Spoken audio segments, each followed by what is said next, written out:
तुम्ही तुमच्या भावाला कधीच इस्टेट मागू नका. कारण इस्टेट वगैरे काहीच आपण घेऊन जाणार नाही. आणि खरं सांगू का, जर भाऊ आणि बहिणीत जर वाद असेल तर ह्या रक्षाबंधनला एक पाऊल मागे या. कमीपणा घेतला म्हणून काही होत नाही. एका आईच्या कुशीतनं आपण आलेलो आहे. म्हणजे एका नाळेत बांधले गेलेलो आहोत. रक्ताच्या नात्यांनी बांधले गेलेलो आहोत. लहान मोठा म्हणजे काय असेल ते हेवे दावे सगळे बाजूला ठेवा. खूप लोकांना वाटतंय भाऊ बोलत नाही तर मी का बोलायचं, बहीण बोलत नाही तर मी का बोलायचं. तर खरं सांगते, ह्या सगळ्या याच्यात काहीच ठेवलेलं नाही. फक्त आपण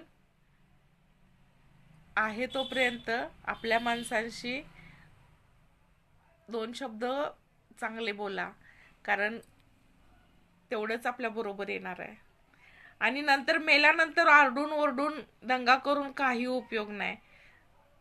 मग ते बहीण असू दे नाहीतर भाऊ असू दे, जोपर्यंत आहे तोपर्यंतच नाती जपली तर त्याचा फायदा आहे. ह्या रक्षाबंधनला इतकं तर करा बहिणीनो. भाऊ, खरोखर तुम्ही जर मनापासून हाक मारला ना तर प्रत्येक भाऊ तुमच्यासाठी उभा राहील. आणि भावानो तुम्ही पण. बायको तुमची बेस्टच आहे, पण बहिणीला पण जपा. बहीण बहिणीच्या जागी असते, बायको बायकोच्या जागी असते. खरोखर सांगते, उद्या रक्षाबंधन आहे. सगळ्यांनी आपल्या भावा बहिणी जर बोलत नसाल तर कृपा करून राखी आवर्जून बांधा. जर बोलत नाही तर आवर्जून बांधा. हाच तर आपल्या म्हणजे संस्कृतीचा एक मोठा ठेवा आहे, जो आपल्यालाच जपायला पाहिजे. आणि आपल्या मुलांना पण सांगायला हवं की ही भाऊ बहिणीचे जे नाते आहेत ना, तुटत चाललेत. तोडू नका.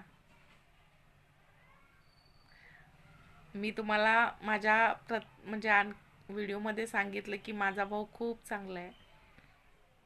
जगात सगळ्यात भारी आहे माझा भाऊ.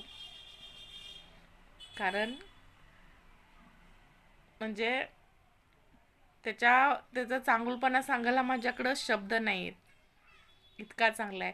आणि असं पण नाही बरं का की तो नोकरीला आहे किंवा मोठ्या हुद्द्यावर आहे. रात्रंदिवस कष्ट करतो, पण त्याला बहिणीच्या सुखाची काळजी असते. मुलांना बायकोला पण सांभाळतो, त्याचा संसार पण बघतो. असं नाही की त्याचा संसार सोडून फक्त बहिणीची काळजी करतो, अजिबात असं नाही. पण माझ्या संसारात काय कमी पडले ह्याच्याकडे बारीक लक्ष असतं त्याचं. तर परत एकदा सांगते, असे भाऊ खूप नशीबवान लोकांना मिळतात. आणि त्यापैकी मी एक नशीबवान आहे की माझा भाऊ सगळ्यात भारी आहे. त्याच्यात सगळी नाती आहेत. माझ्या बहिणींचं रोल म्हणजे एक बहीण आहे, एक आई आहे, वडील आहेत, सगळी नाती त्याच्यात आहे.